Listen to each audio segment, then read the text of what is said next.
9-6 Los rayos. La primera evidencia de lo que ocurre en un rayo se obtuvo de fotografías tomadas con una cámara sostenida en la mano, que se movían de un lado a otro con el obturador abierto, apuntando hacia un lugar donde se esperaba un rayo.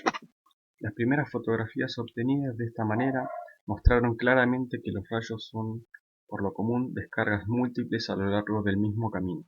Más tarde se desarrolló la cámara Boyce, que tiene dos lentes montadas a un ángulo de 180 grados. Sobre un disco que rota rápidamente, la imagen formada por cada lente se mueve transversalmente por la película. La fotografía está extendida en el tiempo. Por ejemplo, si el rayo se repite, habrá dos imágenes una junto a otra. Comparando las imágenes de las dos lentes es posible obtener los detalles de la sucesión temporal de los destellos. La figura 9.4 muestra una fotografía tomada con una cámara Boyce.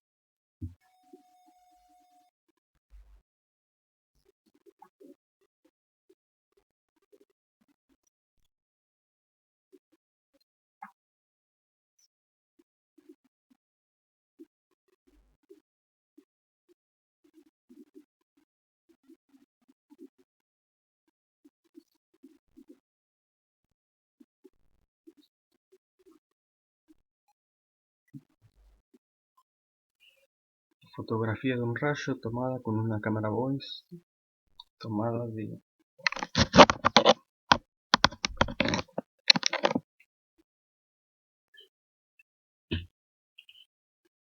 Sondland, Marga, Colón. Describiremos ahora el rayo, tampoco aquí comprendemos exactamente cómo funcionan las cosas. Diremos una descripción cualitativa del aspecto que tiene, pero no encontraremos detalles de por qué hace lo que se ve. Describiremos únicamente el caso ordinario de la nube con la parte inferior negativa sobre el terreno llano. Su potencial es mucho más negativo que el de la Tierra abajo, de modo que los electrones negativos serán acelerados hacia la Tierra. Lo que ocurre es lo siguiente. Todo comienza con algo llamado descarga guía escalonada, que no es tan brillante como el rayo. En la fotografía se puede ver una manchita brillante al principio que empieza en la nube y baja muy rápidamente. Entonces A es un sexto de la velocidad de la luz. Anda solo unos 50 metros y se para. Hace una pausa de los 50 microsegundos y luego da otro paso. Hace otra pausa y luego anda otro paso y así sucesivamente.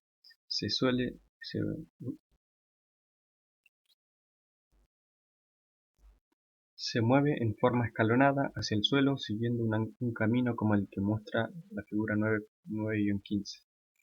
En la descarga guía hay cargas negativas provenientes de la nube. Toda la columna en movimiento rápido que produce la guía, de modo que el aire se vuelve conductor a lo largo del camino trazado.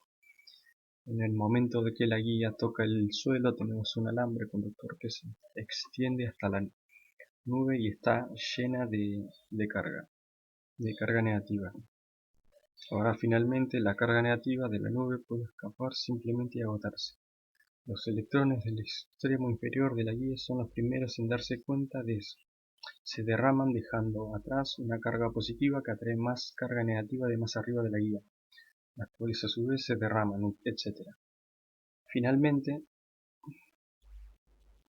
toda la carga negativa de una parte de la nube se escapa a lo largo de la columna en un movimiento rápido y energético. Así pues el rayo que ven corre hacia arriba desde el suelo, como se indica en la figura 9-16. De hecho, este rayo principal, de lejos la parte más brillante, se llama rayo de retorno. Es el que produce la luz brillante y el calor que, originando una expansión rápida del aire, produce el trueno. Nube. Tierra posee carga positiva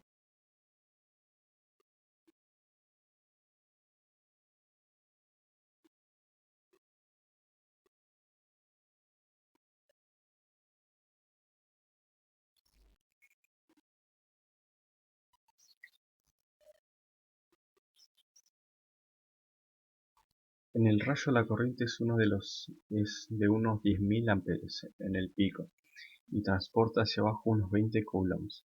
Pero aún no hemos terminado aún no hemos terminado.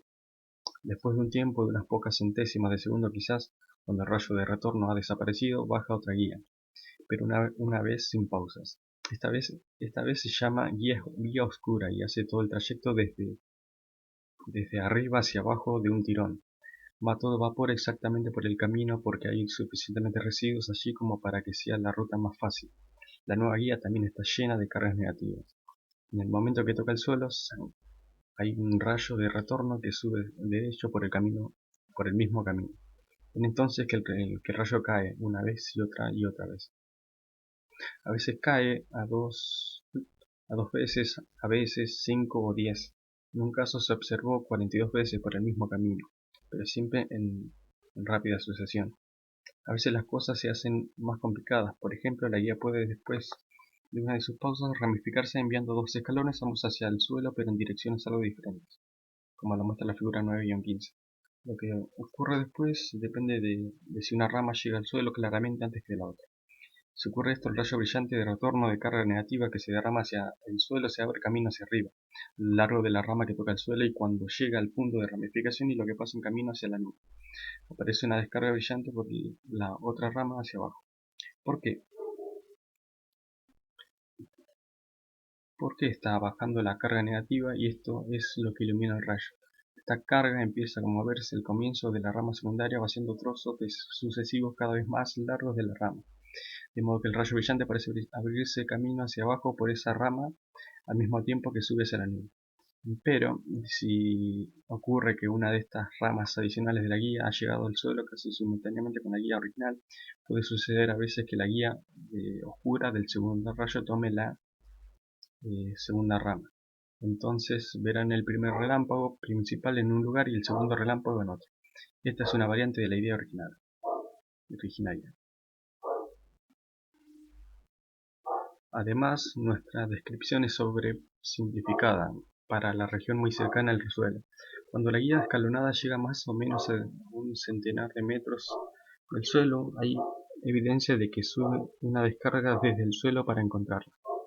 Es posible que el campo se haga lo suficientemente intenso como para que ocurra un efluvio eléctrico. Por ejemplo, si hay un objeto puntiagudo, tal como un edificio con una punta en el techo, cuando la guía se acerca, los campos son tan grandes que se inicia una descarga desde la punta, la cual sube hasta la guía. El rayo tiende a caer en esa punta. Aparentemente se ha sabido desde hace mucho tiempo que los rayos caen en los objetos altos. Hay una cita de Artabanes, el consejero de Jerjes, que recomienda a su amo sobre un ataque provisto a los griegos durante la campaña de Jerjes para poner todo el mundo conocido bajo el control de los persas. Artabanes decía: «Ved cómo Dios con sus rayos siempre hiere a los animales mayores y no les importa su insolencia, mientras que los de menor porte no lo irritan. Y en forma similar sus rayos caen siempre sobre las casas más altas y los árboles más altos». Luego explica la razón. Por tanto, claramente, él tiende a empequeñecer todo lo que se enalce. ¿Creen ustedes ahora que tienen una relación verdadera de los rayos que caen sobre los árboles altos? ¿Y tienen mayor sabiduría de Artapanis hacia 2300 años para aconsejar reyes sobre cuestiones militares? No se enaltezcan, solo podrían hacerlo menos poéticamente. Capítulo 10. Dieléctricos, la constante dieléctrica, el vector de polarización P, la carga de polarización, las ecuaciones electrostáticas en presencia de dieléctricos, los campos y las fuerzas en presencia de dieléctricos.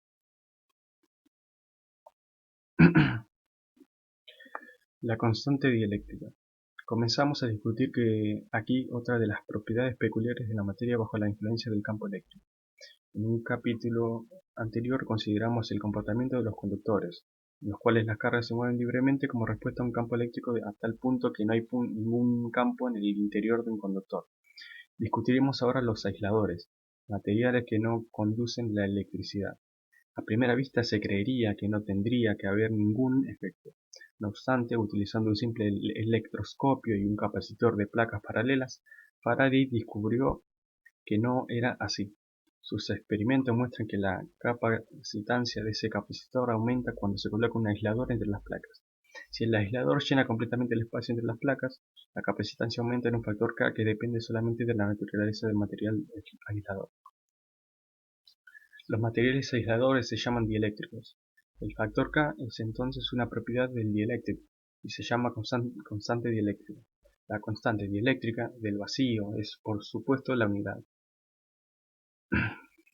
Nuestro problema consiste ahora en explicar por qué se produce un efecto eléctrico, si los aisladores son efectivamente aislantes y no conductores de la electricidad. Comenzaremos con el hecho experimental de que la capacitancia aumenta y trataremos de comprender qué sucede en esto. Consideremos un capacitor de placas paralelas con algunas cargas transportadas por la superficie de los conductores, digamos cargas negativas en la placa superior y positivas en la placa inferior. Supongamos que el espaciamiento entre las placas sea d y que la superficie de cada placa sea a. Como hemos demostrado anteriormente, la capacitancia es igual a epsilon 0 por el área sobre la distancia. Y la carga y el voltaje del capacitor están relacionados por Q es igual a C por V, que sería la carga es igual a la capacitancia por el voltaje. Ahora bien, el hecho experimental es que si colocamos un trozo de material aislador tal como lúcite o vidrio entre las placas, encontramos que la capacitancia es mayor. Esto significa, por supuesto, que el voltaje es menor para la misma carga, pero la diferencia de potencial es la integral del campo eléctrico a través del capacitor. Podemos concluir así que dentro del capacitor el campo eléctrico disminuye aunque las cargas sobre las placas no cambien.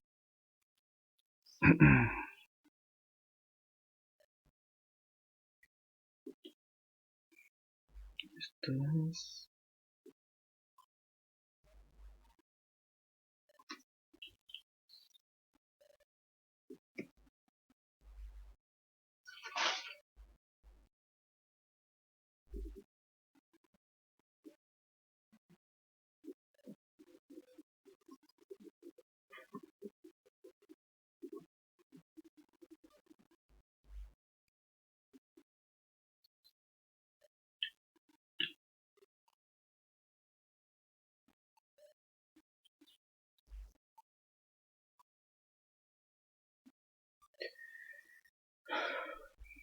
¿Cómo puede ser esto? Tenemos una ley de Gauss que dice que el flujo de campo eléctrico está relacionado directamente con la carga encerrada. Consideremos la superficie gaussiana S que se muestra con líneas punteadas en la figura 10.9. Como el campo eléctrico disminuye cuando se coloca el dieléctrico, concluimos que la carga neta dentro de la superficie debe ser menor que cuando se encuentra colocada el dieléctrico. Hay una sola conclusión posible, debe haber cargas positivas en la superficie del dieléctrico.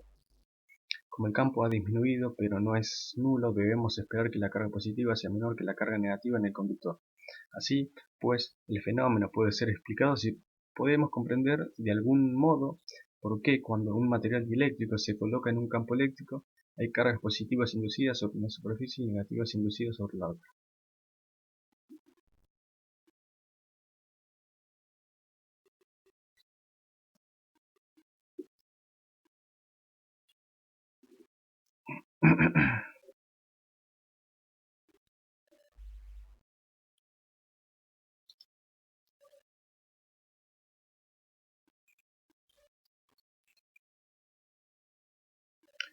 Podemos observar lo que sucede para un conductor. Por ejemplo, supongamos que tenemos un capacitor con un espaciamiento d entre placas y que colocamos entre sus placas un conductor neutro cuyo espesor es V, como en la figura 10.2. El campo eléctrico induce una carga positiva en la superficie superior y otra negativa en la inferior, de tal manera que no hay campo en el interior del conductor. El campo en el resto del espacio es el mismo que si no hubiera conductor, puesto que es igual a la densidad de carga dividida por epsilon 0, pero la distancia sobre la que debemos integrar para obtener el voltaje, la diferencia de potencial, ha disminuido. El voltaje es la densidad de carga superficial sobre epsilon 0 por la distancia menos v. La ecuación resultante para la capacitancia es parecida a la ecuación 10.1, con d menos v en vez de d. Entonces la capacitancia es igual a epsilon 0 por el área, esto es d 1 menos b menos d. Entonces, esto no sé qué sería.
No sé específicamente esto que está acá, que no sé dónde sale. La capacitancia, qué sé yo. Esto era...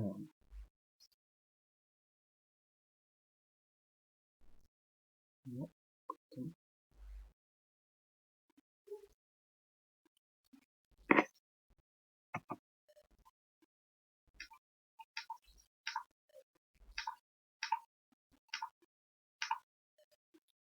La capacitancia es igual a muy grande.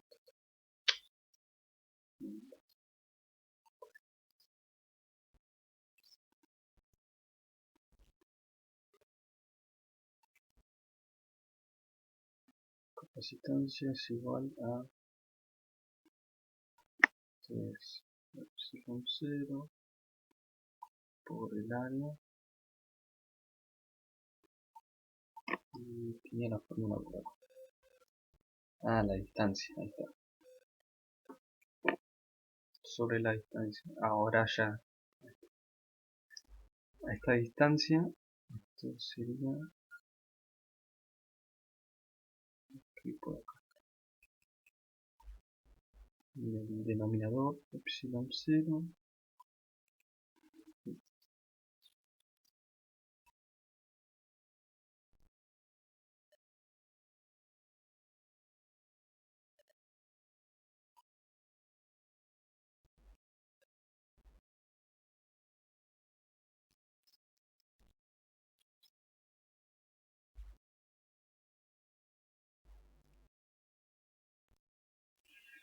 Epsilon 0 por el área.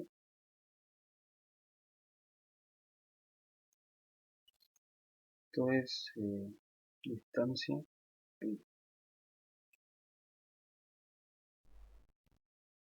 Más distancia menos distancia por b sobre b.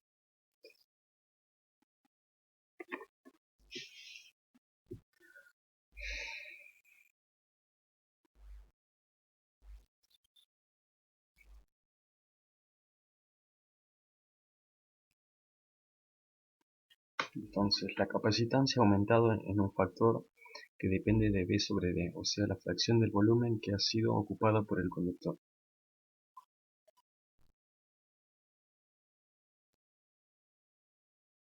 Modelo de dieléctrico de pequeñas esferas conductoras en el seno de un aislador ideal. Esto da un modelo evidente para lo que sucede en un dieléctrico, que en el interior del material dieléctrico hay muchas hojas pequeñas de material conductor. Lo incómodo de este modelo es que tiene un eje particular, el eje normal a las hojas. La mayoría de los dieléctricos no tienen tal eje. Sin embargo, esta dificultad se puede eliminar si suponemos que todos los materiales aisladores contienen pequeñas esferas conductoras separadas unas de las otras por el aislador, como lo muestra en la figura 10-3. El fenómeno de la constante dieléctrica se aplica por el efecto de las cargas que pueden ser inducidas sobre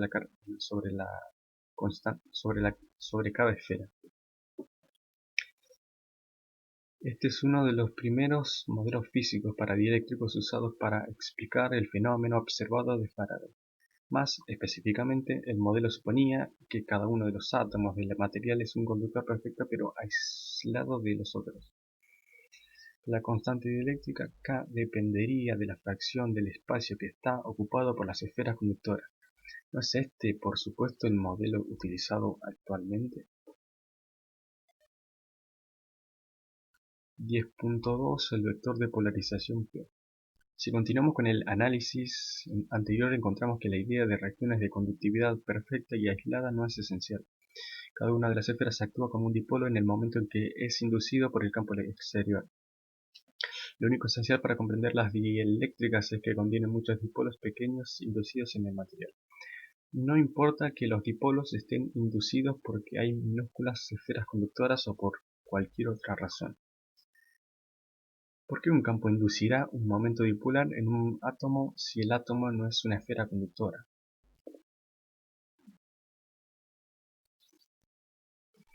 Este problema será discutido en mayor detalle en el capítulo próximo, que tratará de la estructura interna de los materiales dieléctricos.